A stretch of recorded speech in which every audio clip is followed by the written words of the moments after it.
Every team, every topic, everywhere. This is Believe.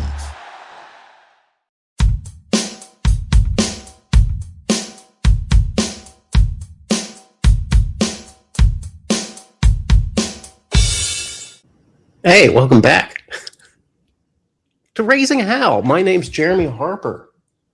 This is Raising Howl, part of the Believe Network, a subshot of Funbelt Podcast, which eventually we'll get back to, I guess. I don't know. I think we will, because we're getting excited about the Sunbelt, right? It's about that time. It's about that time for football. And there are crazy things happening. We've got new coaches coming into the league that are actually old coaches. I'm talking about Blake Anderson, formerly of Arkansas State. He's now with Southern Miss. I'm talking about Billy Napier, formerly of the Cajuns. He's now at James Madison. There are new coaches. There are old coaches. They've all come back. 14 teams in the league. That's a pretty big group to look at. And we're not going to look at them all. I'm not going to subject you to that. But I do want to talk about the season and make some predictions, make some observations. And you can read all about this in Hellraiser, the 2026 Sun Belt preview. I break it all down. Not really. I have some thoughts. One of my thoughts is that, well, we'll get that to in a second. One thing that I did notice, though, it seemed like last year, there were very few returning quarterbacks coming back. Like last year, it was like everybody had a new quarterback to break in. Arkansas State was not one of those programs. Jalen Rayner was coming back. So there was this kind of belief that Arkansas State had sort of a leg up on a lot of guys. This year, 8 guys are coming back. Old Dominion, Quinn Henicle. He's coming back. He wasn't the starter last year. That was Connor Joseph. Or was it Joseph Connor? I can't remember. Anyway, he's at West Virginia now. But Henicle has been there for a couple of years at Old Dominion. In fact, he destroyed us as a true freshman. Then ended up winning the Cure Bowl MVP last year when he was taking over for Joseph. Marshall brings back Carlos Del Rio Wilson. Maybe the most accomplished of the returning quarterbacks. Certainly in the Sun Belt's eyes. Yeah, they named him the Sun Belt Offensive Player of the Year preseason. I got to talk to Carlos a little bit at Sunbelt Media Days, and he's the real deal. He's a good guy. Focused, confident.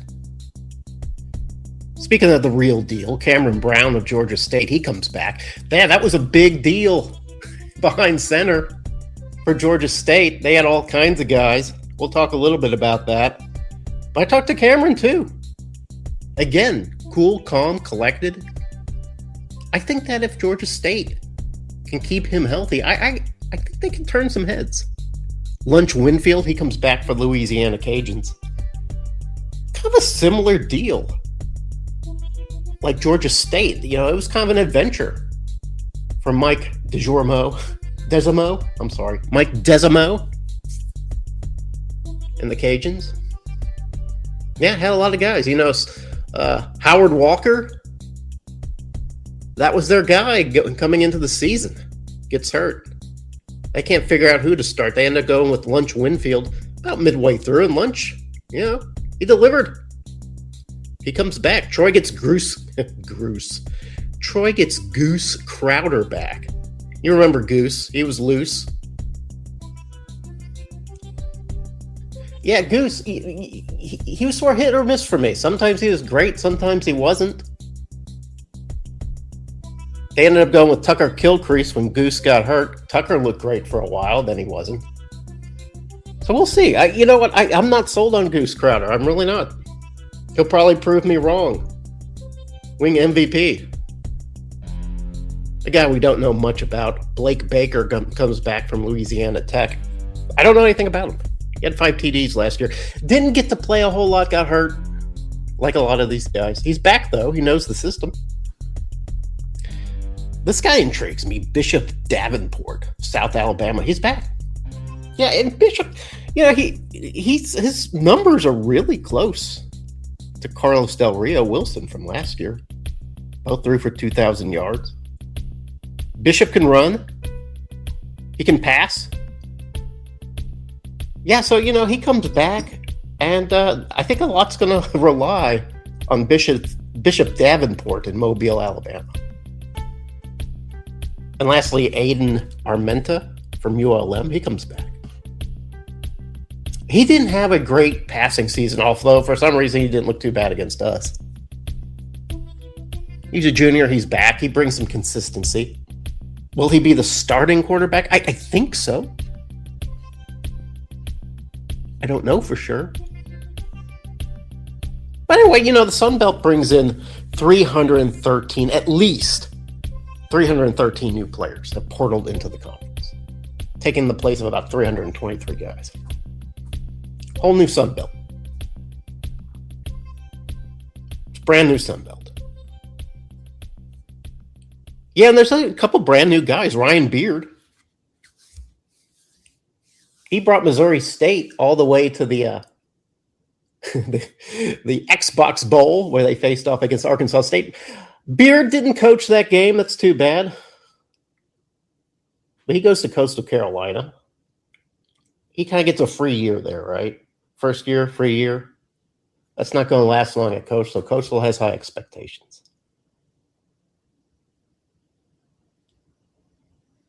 There's some mostly new coaches in the Sun Belt. A couple second-year guys. Dow Loggins, Appalachian State, Tony Gibson, Marshall. Those are 2 tough places to play. No. I take that back. 2 tough places to coach. The expectations are very high in Boone and at Marshall. There's some third-year coaches, too. One guy that kind of needs a good season. Del McGee. Jared Parker of Troy. He's coming back up. He's rebounding from a divisional winning season. Major Applewhite also in his 3rd year, and Bryant Vincent of ULM also in his 3rd year. Applewhite, uptight Applewhite.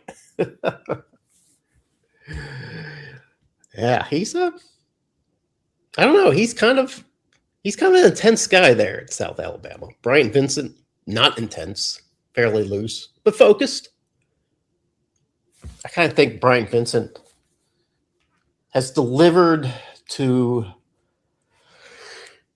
Monroe a kind of, legitimacy. I think they could be all right. But let's break down the divisions. Let's do this. You and I do this. I'm just going to be out in the open with who I pick for the West and why. Who I pick for the East and why. For the Sun Belt West, call me a homer. Call me a romantic. Call me gullible. Picking Arkansas State.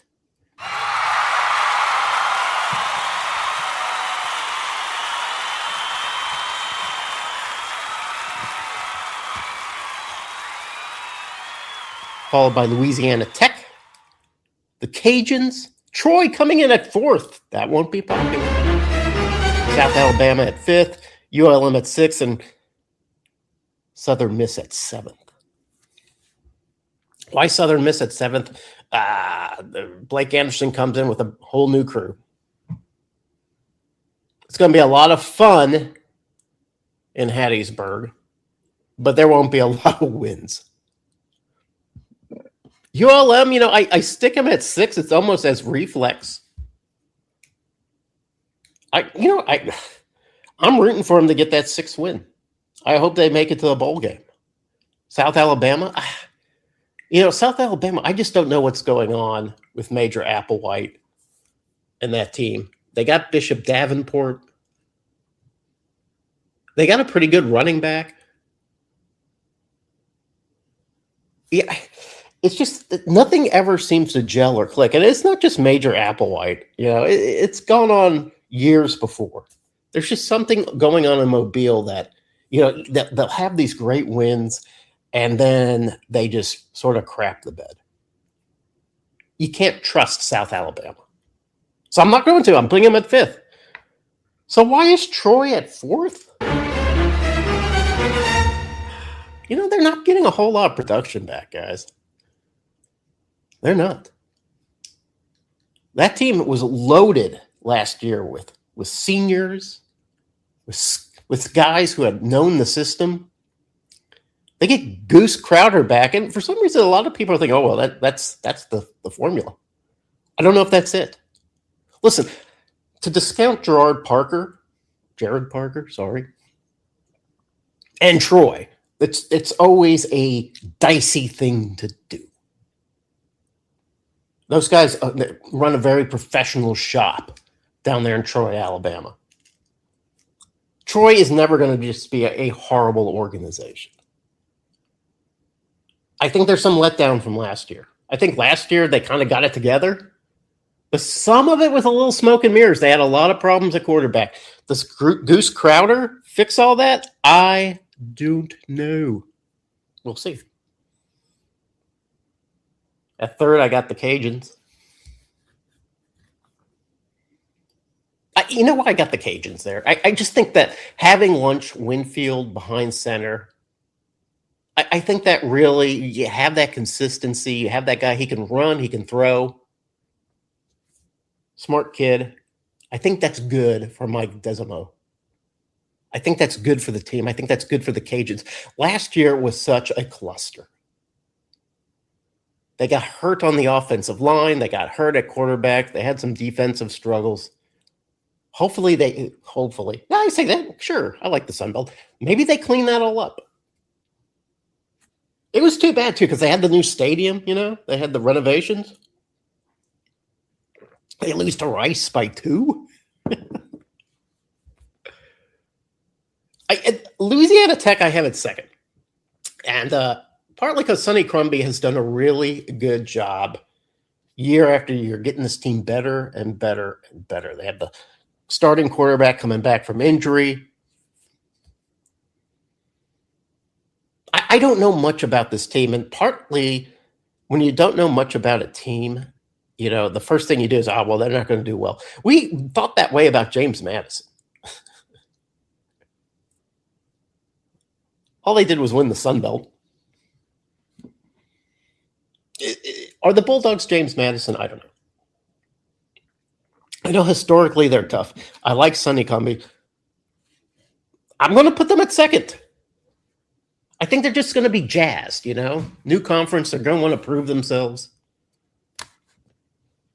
Historically a good football team. Call me crazy.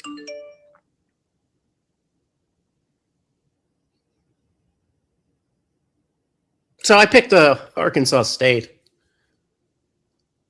to win the West. I don't think I'm crazy for doing so. I like, there's a lot of good production coming back on offense, especially on that offensive line. Got a couple good wide receivers coming back. And people say, well, you don't have a quarterback. I like all 4 of the guys. It's now 5 guys. We got a transfer from Oklahoma State. But the main 4, the quad, any one of those guys I feel like could be great quarterbacks for Arkansas State. Ethan Crawford, he could be good. Trey Owens, he could be good. Even Jeremy St. Hilaire can be good. All these guys that we have at quarterback, I think, could be the guy. And just looking at the Sun Belt West and seeing all the sort of question marks that haunt all these teams, I feel like Arkansas State can take advantage of that. I feel like Butch Jones can take advantage of that. If he can get that quarterback that he wants the most. And listen, I've never talked to Butch about this. This is all conjecture on my part. But I don't think Butch and Jalen Rayner, I don't think they were ever comfortable with each other. Rayner, a freelancer. You never know what he's going to do. Coach Jones, he likes to be able to control the moment, right? He wants a guy who's going to sit in the pocket, calmly observe the field, and then make a good pass. That's what he wants. He wants a big guy who can take some hits, too. Did you notice that he took the no contact jersey off the quarterbacks at the spring game and said, hey, you're fair game? Jeremy St. Hilaire, man, he's like a running back out there. He's built. Trey Owens a big guy, too. So's Drew Dickey. And Crawford, he's a shifty guy, too. You know, he looks like he's bulked up a little bit. So I don't think that Butch Jones is going to abandon the running quarterback, to tell you the truth. But I do think he wants a guy who's going to stick with the game plan more. We'll see what happens. So, yeah, I like Arkansas State in the West. Sunbelt East. You know what? I was looking back. There's this idea that the Sunbelt East is just a lot better than the West. Especially if you listen to pundits outside of the Sunbelt. They'll talk about East all day. They won't talk about the West. But last year, head-to-head, record was pretty much even. Yeah, James Madison ended up beating Troy in the championship game, but man, that was not an easy championship game, was it, Dukes? It was not. Here's how I think it shakes up in the East. I think Coastal Carolina is at the bottom, right? Got the new coach. You got to give them that sort of grace period. They might, change my mind. I don't know. You got Georgia State Panthers at 6th, Georgia Southern at 5th, James Madison at 4th. I'll explain. Appalachian State at 3rd, Marshall at 2nd, and I think my East champion is going to be Old Dominion. And I'll explain. But first, Coastal Carolina. You got Ryan Beard coming in. And Ryan Beard, young man, comes in with a lot of energy. Looks like he could just jump in the huddle for a couple downs, maybe at wide receiver. Yeah, he takes over at Coastal Carolina for Tim Beck. Tim Beck, we look back at his record, winning records, bowl games for Coastal Carolina. That wasn't enough. No, Coastal Carolina still wants that divisional championship, right? Still wants to be the top dog. I don't think it's happening this year. It could, though. I don't know. Depends on who Beard brought. He brought some hands. He brought some hands from Missouri State, and that helps. We'll see. Georgia State's at 6, and the reason why Georgia State's at 6 is because they were so bad last year. Did they get better? Well, at least they got Cameron Brown entrenched at quarterback. No more of this foolishness with TJ Finley, with Christian Velo. They're going to go with Brown. I think Brown's a great choice. Can they win some games with Brown? I think so. They certainly have an easier well, I don't know if they have an easier OOC. Let me get ahead of myself. Georgia Southern, coming at 5th, has the easier OOC. Remember last year they had to go to California and play Fresno State to open the season, and then in week 2 they had to play USC. They just stayed in California, like there for 3 weeks. Yeah, they don't have to do that this year. This year, they get a much easier OOC. They got to go to Clemson, sure, and Jacksonville State. That's like regional games, though. They host Charleston Southern. They host Houston. Houston will have been their longest OOC, but they're hosting. So, yeah, it's a tough test, but at least they don't have to put on the miles. That might make the Eagles a little more fresh. Did they win the East? Probably not, although they sure, for a moment there, put on a pretty good showing, didn't they, last year? That didn't work out. Yeah, I got James Madison at 4th. Yeah. 4th place. James Madison, defending Sun Belt champion. Went to the college playoffs. Listen, I'm just going to tell you, anytime I bet against JMU, I am made to pay. I pay and pay and pay. Because JMU always proves me wrong. Here's the thing, though. There's a formula for James Madison. And that formula was find a coach that not necessarily has a pedigree name or has experience in the FBS, but a guy who knows how to win. They had that in Kurt Cignetti.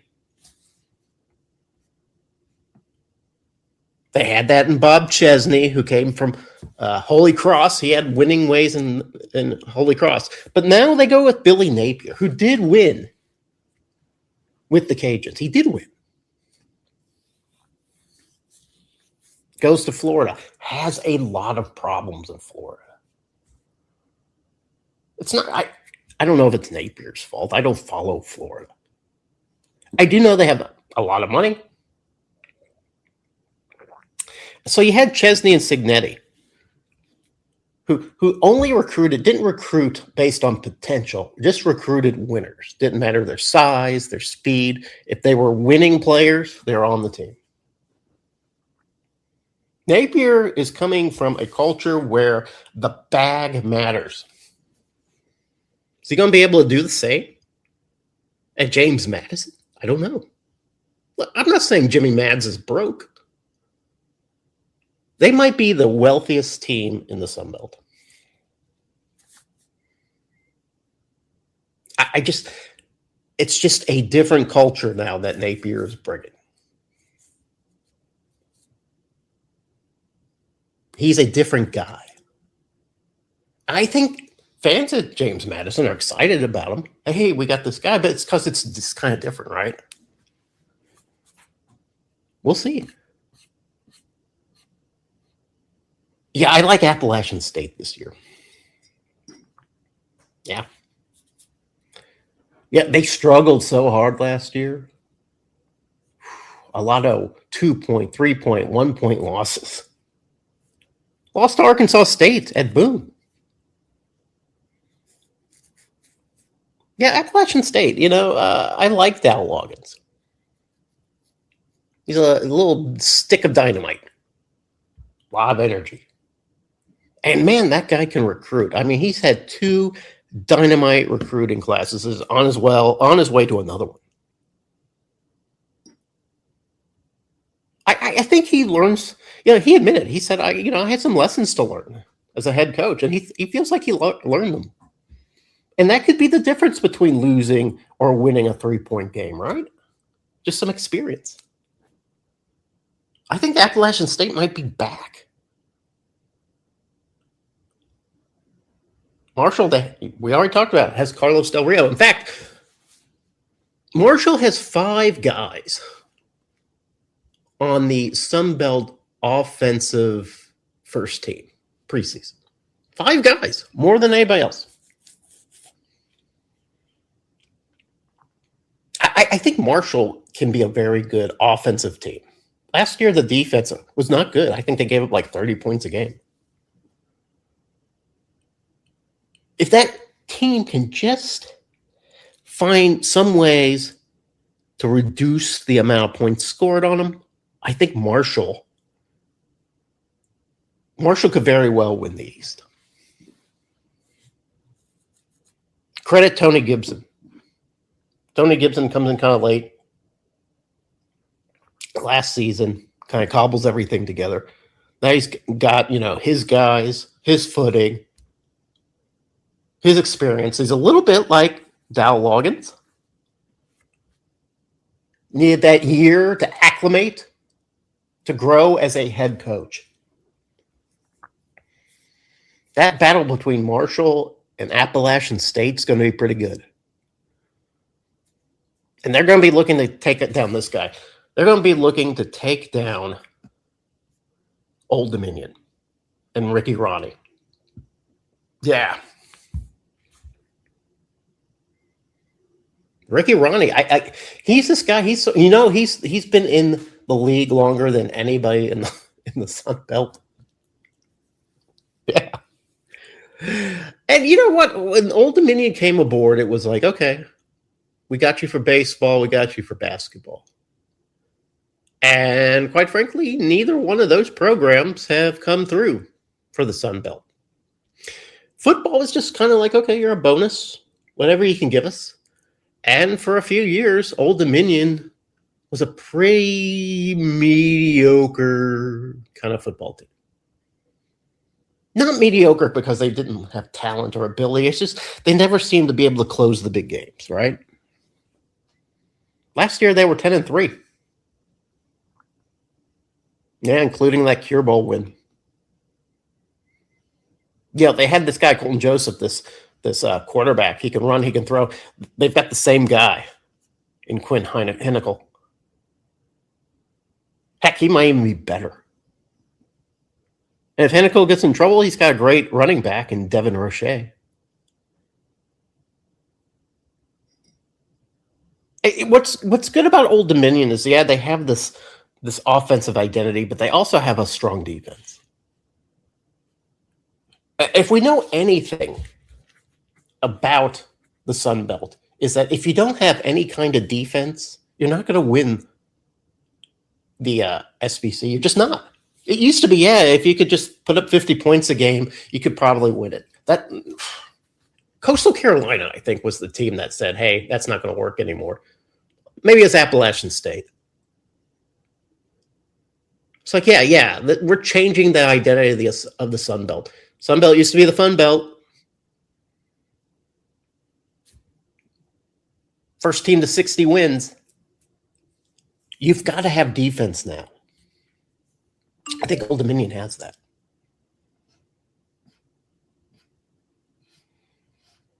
So yeah, that's those are my predictions. I think we got a lot of quarterbacks to look at this year. A lot of guys to get to know. I think they can be really good. I don't know what stars are going to rise, because everybody's new, right? I don't know. I did see that the Maxwell Awards, which I think is the Maxwell list, right? It recognizes the best player in college football. Some they'll pretty much shut out. Got one guy in there, Carlos Del Rio. And he's good, but it's kind of lazy, right? The Maxwell Awards go, I guess we better put a Sunbelt guy in there. Well, I guess we'll just, whoever they pick to be preseason offensive player of the year. All right. That's kind of where we are now. It used to be like Arkansas State used to get a lot of guys on these preseason watch lists. Sunbelt just doesn't get it anymore. We keep saying we're, the best group of 5 football conference in the nation, yet our players don't seem to get that kind of recognition. I don't know why.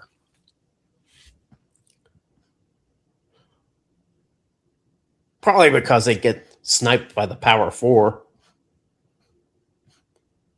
I don't know. Anyway, that is my Sun Belt predictions. Some of you are going to like them. Some of you are going to hate them. Putting the returning champions of the West and the East both at 4th, I don't know. I don't know if that was a great idea, but I did it. Whether or not that comes to fruition, that's fine. I like to end the broadcast with, I've watched a couple movies in the last week or so. I ended up watching The Odyssey twice. Not because I was like, I gotta go watch it a second time. I watched it with two groups of people. And it's a good movie. It takes something as ancient, I don't know, and as stiff as the Odyssey, a Greek poem written, I don't know, thousands of years ago. That's not easy to translate in film, although it has been a couple times. Sometimes you have to pick and choose what you put in, but Nolan does a really good job putting it all together, making it watchable, making it relatable to a modern audience. Some really thrilling scenes, a lot of good tension. There was some concern that it would be woke. Whatever that means. I don't know what that means. Whatever woke means. Usually just means something other people don't like, right? There's nothing woke about the Odyssey. There's nothing woke going on in this movie. It's great actors portraying fictional characters and really at the top of their game. Enjoy the movie. If there's anything woke about the Odyssey, it's that Odysseus, the main character, comes to the realization that war is not fun. War is bad. War corrupts men. It corrupts their values. It corrupts their morals. That was the woke takeaway from the Odyssey. And, that's not like a new theme that movies have explored. People have said, okay, so if you read the poem, Odysseus is sort of he's sort of a swashbuckling jokester. He has no regrets about war. Okay, fine. That wasn't the character that we saw in the film, and I don't care. It was a great film. I saw it twice. The other movie I saw, the new Spider-Man movie, Brand New Day. Yeah, that's going to be a movie I'm going to have to see a second time. I'm not going to go to the theater. I'll just wait for it when it streams. There's a lot of people, a lot of fatigue over Marvel movie making. I'm not in that fatigue group. Give me more. I want more. Some of them are great. Some of them are bad. Some of them are a little bit in between. I don't care. Give me more. I love them. We live in a world where there's a lot of, bad things going on. Give me a movie that takes me away from it. And Brand New Day does that. Yes, it's a little bloated. It's a little bloated. It's a little character heavy. There's a lot of people to keep up with in this movie. That's fine. I can do it. I'm an adult. It is kind of fun to see Tom Holland and Zendaya kind of grow up. They were adults playing teenagers. I get that. But now they look like adults. And they play adults. It's kind of good that they're enduring these adult themes that they have to go through. That's been a joy to watch. So yeah, two good movies for me. The last two movies I got to see. I've enjoyed them both. Go ahead and see them. You've got my endorsement.